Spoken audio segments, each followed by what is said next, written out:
Assalamualaikum warahmatullahi wabarakatuh. Bismillahirrahmanirrahim. Alhamdulillahi rabbil alamin. Wassalatu wassalamu ala asyrafil anbiya wa ajallil mursalin Sayyidina wa maulana Muhammad wa alihi wa ashabihi ajma'in. Alhamdulillah, kita hari ini di video ini akan melanjutkan untuk mengkaji, membaca dan memahami kitab Al-Adabul Mufrad karya Al-Imam Al-Bukhari rahimahullahu ta'ala. Dan kita sudah mencapai atau sampai di bab keempat. Semoga Allah Ta'ala memberi kemanfaatan dan keberkahan. Bismillahirrahmanirrahim. Wa bisanadil muttasil ila Imam Al-Bukhari rahimahullah wa nafa'ana bihi wa bi ulumihi wa bi ulumi sa'il ulama was salihin fid darain amin fi kitabihi Al-Adabul Mufrad ila an qala babu birri walidayhi wa in zalama. Wa bihi ilaihi qala haddatsana Hajjaj qala haddatsana Hammad huwa ibn Salamah an Sulaiman at-Taimi an Sa'id al-Ghaisi an Ibn Abbas radhiyallahu anhuma qala ma min muslimin lahu walidani musliman yusbihu ilayhima muhtasiban illa fataha lahu Allahu babaini ya'ni min al-jannah wa in kana wahidan fa wahid wa in aghdaba ahaduhuma lam yarda Allahu anhu hatta yarda an qila wa in zalamah qala wa in zalamah. Bab berbakti kepada kedua orang tua meskipun keduanya menzalimi. Dari Ibnu Abbas radhiyallahu anhu beliau berkata, tak ada seorang muslim pun yang masih memiliki kedua orang tua yang juga muslim yang ia secara sukarela mendatangkan keduanya ketika pagi hari, kecuali Allah Ta'ala akan membuka dua pintu surga baginya. Jika memang orang tuanya hanya satu yang masih hidup, yang satunya sudah meninggal, maka satu pintu surga terbuka baginya. Jika ia membuat marah salah satu orang tuanya, maka Allah Ta'ala tak akan ridha kepadanya hingga orang tuanya meridainya atau memaafkannya. Ada yang bertanya kepada beliau, meskipun keduanya menzalimi? Ibnu Abbas radhiyallahu anhu menjawab, meskipun keduanya menzalimi. Hadis ini menjelaskan bagaimana agungnya, pentingnya kedudukan birrul walidain atau berbakti kepada orang tua di dalam Islam, bahkan ketika kedua orang tua menzalimi. Dan ini menunjukkan juga, hadis ini menunjukkan juga bahwa seperti yang di video-video sebelumnya, bahwa ridha Allah Ta'ala terpaut, terkait dan terikat dengan ridha kedua orang tua. Dan berbuat baik kepada keduanya adalah ibadah yang berdiri sendiri dan tidak jatuh atau tidak tergagalkan karena kezaliman mereka berdua. Maka jika kita melihat hadis ini lagi, mari kita lihat hadisnya lagi. Di hadis ini banyak hal yang mungkin perlu kita uraikan satu persatu. Bismillahirrahmanirrahim. Yang pertama, yusbihu ilaihima, yang artinya datang kepada keduanya di pagi hari, di awal hari, untuk menyapa keduanya, untuk memperhatikan keduanya dan menjaga keduanya, yakni menunjukkan birrul walidain, menunjukkan bakti kepada keduanya muhtasiban. Rasulullah menyatakan, atau Ibnu Abbas di sini menyatakan muhtasiban. Ketika berbakti dan memperhatikan orang tua harus muhtasiban, harus ikhlas, sukarela, dan mengharapkan ridha dari Allah Ta'ala, bukan melakukan atau menyapa orang tua berbakti karena adat, karena kebiasaan, ataupun karena berpura-pura, na'udzubillah min dzalik. Dan ketika Ibnu Abbas menyatakan illa fatahalahu Allahu babaini wa in kana wahidan fa wahid, ini menunjukkan bahwa kedua orang tua adalah penyebab yang sangat agung untuk masuk surga, dan keduanya adalah jalan kita untuk menggapai ridha Allah Ta'ala. Jika memang kedua orang tua masih hidup, maka dua pintu surga. Ketika hanya satu yang hidup, maka satu pintu surga. Ini hanya kinayah atau penggambaran tentang bagaimana agungnya kedudukan mereka berdua di dalam syariat. Wa in aghdaba ahaduhuma lam yarda Allahu anhu hatta yarda an. Bahwa jika ada salah satu orang tua yang merasa marah pada anaknya, maka Allah Ta'ala tidak ridha kepada dia hingga orang tuanya memaafkannya. Maka ridha Allah Ta'ala ini tidak bisa digapai dengan ibadah lain selama orang tua masih marah, na'udzubillah min dzalik. Ada pertanyaan, kila wa in zalamah, apakah meskipun kedua orang tuanya menzalimi, si anak tetap wajib berbakti? Maka Ibnu Abbas menyatakan wa in zalamah, meskipun keduanya menzalimi anaknya, tapi anak tetap wajib berbakti, dan ini menguatkan bahwa kezaliman tidak menggugurkan bakti kepada kedua orang tua. Maka secara umum arti yang bisa kita ambil dari hadis ini bahwa seperti yang barusan kita katakan, bahwa bakti kepada orang tua tidak gugur dengan kezaliman yang muncul dari kedua orang tua kita. Karena kita ketika menghadapi kezaliman tersebut, kita diperintahkan untuk sabar, untuk tetap berbuat baik, dan dilarang, haram untuk menghadapi kezaliman tersebut dengan kedurhakaan dari anak. Na'udzubillah min dzalik. Dan yang kedua, bahwa berbakti kepada orang tua adalah ibadah yang berdiri sendiri, bukan karena kedua orang tua baik, bukan karena kedua orang tua sayang, tapi berbakti kepada orang tua adalah karena mereka berdua orang tua, karena mereka berdua adalah ayah ibu kita. Seperti juga bahwa sabar dan tetap berbuat baik itu juga termasuk usaha kita untuk menekan hawa nafsu kita. Maka berbakti adalah ibadah yang berdiri sendiri, bukan karena keduanya adil atau yang lainnya, tapi karena keduanya adalah orang tua kita. Pertanyaannya yang mungkin tadi sempat kita jawab, apakah kezaliman memang bisa menggugurkan hak berbakti dari anak kepada orang tuanya? Yang harus kita ketahui bahwa kezaliman di sini ada dua macam. Yang pertama, kezaliman yang berbentuk muamalah duniawiyah, interaksi duniawi, seperti tidak menyapa atau melarang anaknya melakukan sesuatu, memarahi anaknya tanpa ada hak, atau yang lainnya yang jelas hanya interaksi antara anak dan orang tuanya. Maka kezaliman yang bentuknya adalah interaksi duniawi ini sama sekali tidak boleh menggugurkan birrul walidain, tidak menggugurkan berbakti kepada orang tua, tidak membolehkan hukukul walidain atau durhaka kepada keduanya, tapi wajib menghadapi dengan kesabaran dan tetap berbuat baik.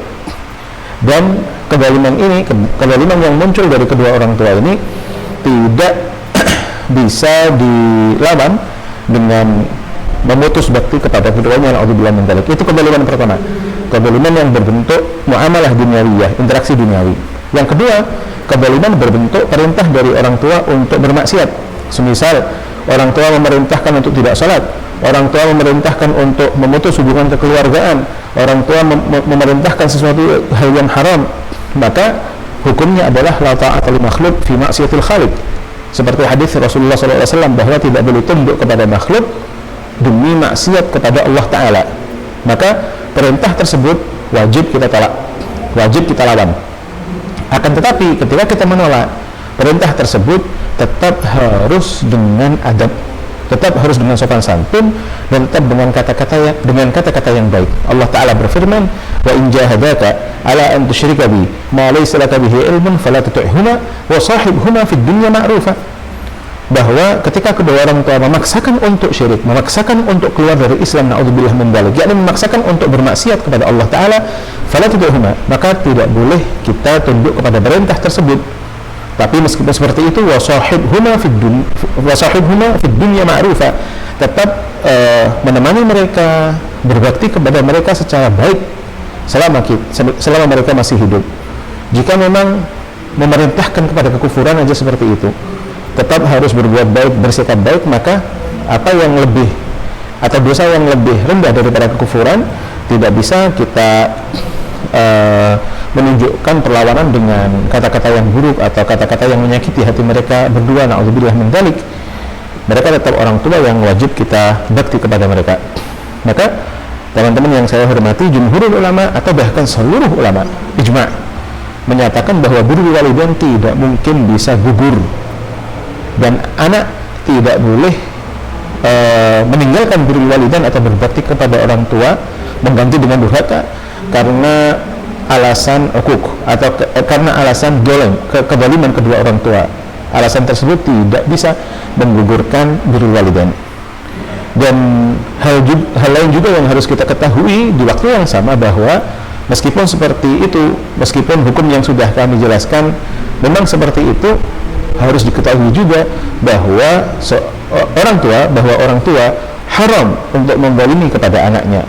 Bahkan untuk sekedar tidak adil pun haram, apalagi menzalimi anaknya. Maka pesan juga kepada orang tua bahwa kezaliman orang tua kepada anaknya bukan berarti tidak berdosa, tetap ada dosanya, na'udzubillah min dzalik. Tapi meskipun seperti itu, anak tidak boleh durhaka karena adanya kezaliman dari kedua orang tua. Maka jika memang na'udzubillah min dzalik terjadi kezaliman dari kedua orang tua kepada anak, ada hal-hal yang harus kita ketahui bersama untuk dilakukan, dan semoga kita mendapati orang tua kita semuanya adalah orang tua yang baik, orang tua yang tidak zalim kepada anak-anaknya. Tapi jika terjadi, maka hal-hal yang harus dilakukan adalah yang pertama, sabar dan ihtisab atau mengikhlaskan itu semuanya, karena ini adalah bentuk dari cobaan dari Allah Ta'ala, dan setiap cobaan harus dihadapi dengan satu, ridha bahwa itu ketentuan Allah Ta'ala, dan dua, tetap berbuat baik, tidak boleh menunjukkan keburukan. Guru kami Abu Said Ahmad Al-Maliki radhiyallahu anhu, beliau mengatakan, amilullah wa la ta'amilun nas, berinteraksilah dengan Allah Ta'ala, bukan berinteraksi dengan manusia, yang artinya ketika kita bermuamalah, berinteraksi dengan siapapun itu, yang harus kita tahu bahwa sebenarnya hakikatnya, kenyataannya Allah Ta'ala yang menilai apa yang kita lakukan. Yang kedua, tetap mendoakan mereka berdua, meskipun mereka berdua mungkin zalim, tapi kita tetap mendoakan mereka berdua agar terhindarkan dari kezaliman, agar menjadi lebih baik. Dan doa ini tidak mungkin tidak diijabahi oleh Gusti Allah Ta'ala. Allah Ta'ala berfirman, ud'uni astajib lakum, berdoalah maka aku akan mengijabahi. Hanya saja ijabahnya kapan terserah Allah Ta'ala, yang jelas kita hanya bisa berdoa. Yang ketiga, tetap berbakti dan menghormati dan mengucapkan kalam yang lembut, kalam yang bagus, omongan yang bagus, karena kita juga oleh syariat disuruh ikut Rasulullah SAW, dan Rasulullah bukan orang yang pernah mengeluarkan kata-kata kotor ataupun tidak beradab. Hal selanjutnya yang mungkin bisa kita lakukan adalah menasihati keduanya dengan cara yang bijaksana, karena tetap saja mereka adalah manusia yang bisa berubah, dan semua manusia bisa berubah dari buruk menjadi lebih baik. Maka mungkin nasihat bisa kita sampaikan. Kalaupun nasihat kita tidak didengarkan, mungkin kita bisa minta tolong kepada orang lain yang bisa menasihati, kepada orang yang bijaksana, kepada keluarga ataupun yang lainnya yang mungkin bisa membantu untuk menasihati kedua orang tua yang zalim. Dan kalaupun nantinya terjadi hak-hak adami yang harus diangkat ke pengadilan atau yang lainnya, maka silahkan, tapi tetap dengan menghormati, meskipun seharusnya tidak boleh sampai mengangkat ke sana, dan lebih baik memaafkan. Maka teman-teman yang saya hormati, bahwa kesimpulan tarbawi, kesimpulan pendidikan yang diajarkan di dalam hadis ini, hadis yang diriwayatkan dan disampaikan oleh Ibnu Abbas ini, bahwa kedua orang tua adalah pintu surga, dan pintu surga ini tidak bisa ditutup kecuali dengan hukukul walidain atau durhaka kepada keduanya, na'udzubillah min dzalik. Dan hal kedua yang harus kita ketahui dan kita pelajari, kita berbakti bukan karena mereka baik kepada kita, kita berbakti kepada mereka karena ini adalah perintah Allah.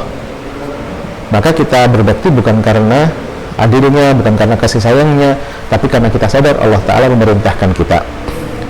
Yang selanjutnya, pelajaran ketiga, bahwa kezaliman dari siapapun itu tidak seyogyanya, tidak selayaknya memunculkan akhlak buruk dari kita, dari bicara buruk ataupun mengejek atau na'udzubillah min dzalik yang lain-lainnya, apalagi kepada kedua orang tua. Nomor 3, bahwa berbakti bukan berbakti kepada orang tua bukan berarti diam dari kesalahan. Orang tua manusia biasa tetap, yang mungkin saja mereka bisa salah, maka berbakti tetap kita lakukan, tapi jika ada kesalahan tetap kita sampaikan dan kita nasihati dengan sebaik mungkin. Wasahibhuma fid dunya ma'rufa. Dan jika memang di sana ada teman-teman yang mungkin masih mendapati cobaan dari Allah Ta'ala berupa orang tua yang mungkin zalim, maka pertama, buka hari ini dengan doa, semoga Allah Ta'ala menyadarkan hati mereka berdua. Dua, selalu usahakan untuk tidak berbicara yang membuat mereka marah. Ketiga, sabar dan tetap menghadapi itu dengan sebaik mungkin. dan selanjutnya meminta tolong kepada Allah Ta'ala di setiap langkah. Maka semoga Allah Ta'ala menjadikan kita semuanya sebagai orang yang berbakti kepada orang tua kita apapun keadaan mereka berdua. Rabbi firli wali walidayya rabbirhamhuma kama rabbayani saghira. Dan semoga kita selalu sabar menghadapi apapun yang muncul dari keduanya, dan selalu bisa diberi taufik oleh Allah Ta'ala untuk selalu berbuat baik, bersikap baik kepada keduanya. Dan ya Allah, semoga kami semuanya tidak terhalang dari selalu bisa berbakti sepanjang hidup kami. Allahumma amin. InsyaAllah kita akan ketemu lagi di kajian selanjutnya di bab kelima, linul kalam liwalidayh, atau berkata lembut kepada kedua orang tua. Allahumma alimna ma yanfa'una fa'lam ma'allamtana zidna ilma. Alhamdulillah ala kulli hal wa na'udzu billahi min halil nar. Allahumma inna nastaudi'uka ma qara'na farattilna bihi innal hajati ilaih. Wa sallallahu ala nabi wa alihi wa sallam. Jazakumullahu khair wal afu minkum. Wassalamu alaikum warahmatullahi wabarakatuh.